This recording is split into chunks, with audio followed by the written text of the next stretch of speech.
Hey there, you looking kinda cute. Please consider subscribing and check out our Patreon for more. Let's have some fun. Jenny said, "Wait a minute." Then she got up from the couch and left the room, leaving John a little confused. He didn't know what to think at all. Should he stay or should he go? If he left, it would be the end of any chance of him getting together with a woman. Anyway, he had just said things that made him think that he had messed up. Just as he was getting up to leave, Jenny came back and asked, "Where are you going?" "I thought I should leave," John said. "Don't go, please. I think I embarrassed you because I embarrassed myself." "Don't be silly. There's nothing to be embarrassed about." "Everything is actually ready, so why don't you come into the bedroom?" Jenny grabbed John's hand and almost forced him into the bedroom, where she laid out some beautiful clothes and a blue satin dress on the bed. John also noticed a wig that looked like the one Jenny wore on her wedding day. Jenny said, "These are the things I wore to the wedding, which is where we first met, and I want you to wear them now." How about it? How could John help? He saw some beautiful clothes on the bed. Even though he'd never worn anything like it before, he had a strong desire to put them on. He looked at it for a moment with his mouth wide open. "Well," Jenny said. "So what?" was the answer.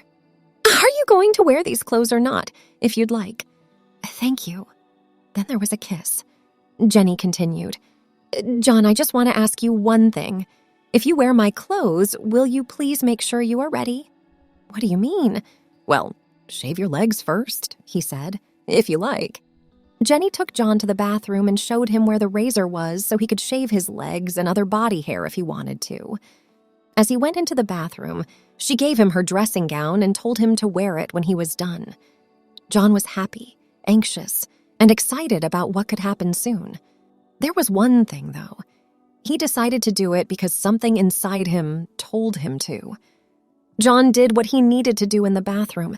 He not only shaved his legs, but also his arms, chest. He was totally dry, so he put on Jenny's dressing gown. It was good. It made sense. Jenny told John to come into the bedroom when she heard him come out of the bathroom. Jenny had changed while John was in the bathroom. Instead of a skirt and blouse, she was now wearing pants and a shirt. John thought she looked great in them, almost like a boy in a way. "What do you think?" she replied. "You look good. That's how I like to dress." "Now it's your turn," Jenny told John, telling him to sit on the chair at the dressing table. Jenny started to change John into Joanne. John did what Jenny asked. He asked why there was a towel over the mirror on the dresser.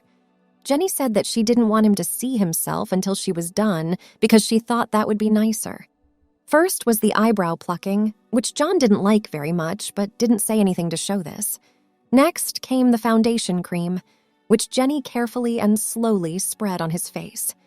Jenny turned John around so he was looking at her while she put blue eyeshadow on his eyelids. She said, "To match your blue dress." Next, a soft brush was used to put on blush, and then a bright red lipstick was used to finish the look. The wig was taken from the bed and put on John's head with care. Jenny fixed it and brushed it, then looked at it and said, "Yes, that looks good." She took the towel off the mirror on the dressing table so John could see himself, then asked, "Well, Joanne, what do you think?" "Excuse me." "Well, I can't keep calling you John when you look like that, can I? I don't know."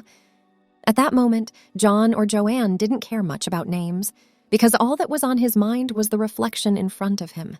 He saw himself the way he thought he should see himself. He was getting his first look at his female side. From his point of view, this made sense. He wondered if Jenny had seen this before he did.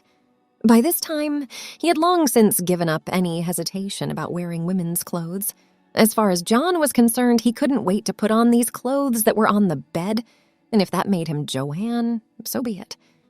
He quickly put them on. Jenny told him, "Take your time. We have all night.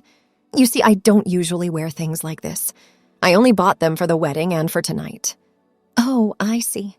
All I really see is someone who can appreciate them more than I ever could. Do you agree?" "Yes, I think so." Then came the stockings, which were black and sheer with lace at the top. Jenny showed John how to put them on by first bunching them up, then slowly and carefully rolling them up his legs and clipping them to his suspenders.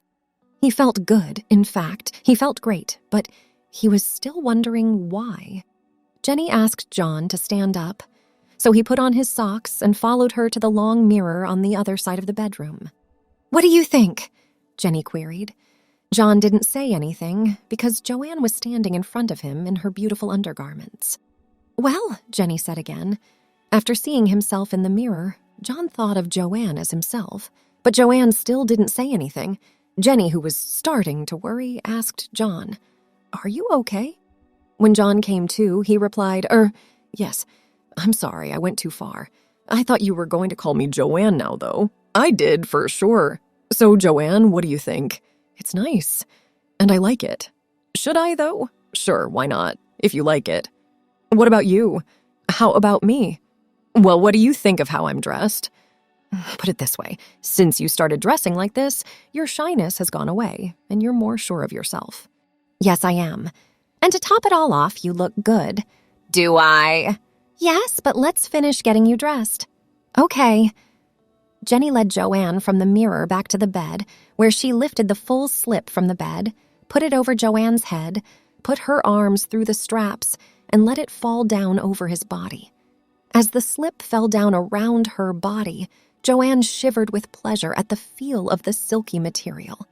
Next, Jenny held Joanne's dress so she could step into it and pull it up. Jenny helped Joanne get her arms into the sleeves, and then she zipped up the back. The slip under Joanne's dress was changed so that her dress fit right. The last thing made was a pair of court shoes with high heels. When Joanne put them on, they were a perfect fit. Joanne thought, does Jenny have feet the same size as him, or did she get these shoes just for her? Jenny asked Joanne to try walking in her high heels. She did this, and she walked around the floor with as much confidence as if he had been wearing them for years. Jenny said, "Well, you sure are sure of yourself. Anyway, do you want us to finish getting you ready?" "I thought I was done, but no, there are still one or two things."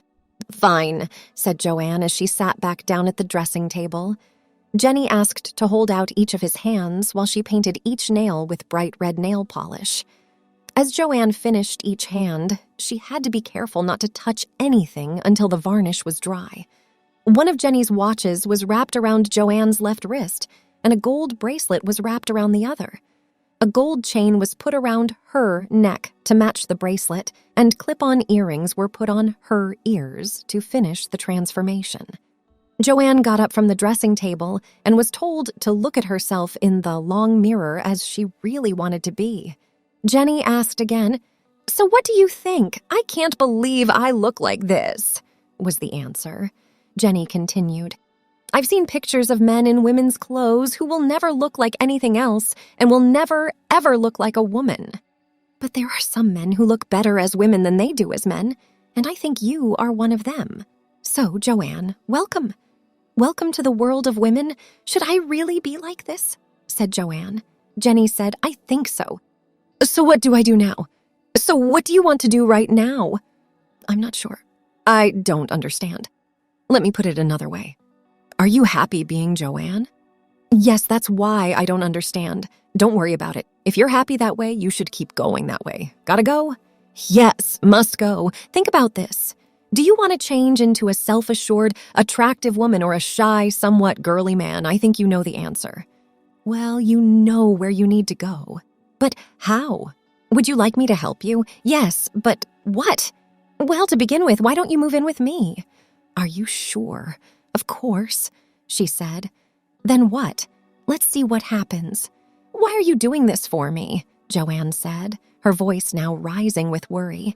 Jenny said, "In a lot of ways, I'm doing this for myself." "What do you mean? Remember when I told you that we probably have more in common than you think?" "Yes." "Well, I'm not really into men." "But you went out with me." Yes, but I saw something else in you. "What? Your feminine side." "What? Your feminine side?" "I could tell that your feminine side was stronger than your masculine side." "Well, I never knew about it." "Maybe it took someone like me to see it and bring it out." "But what are you trying to tell me?" Is this about me or you? About us both? Well, now that I've told Joanne, I want her to move in with me. As friends or as lovers? Really, let's see how things go. Of course, you'll need more clothes, she said. Like what?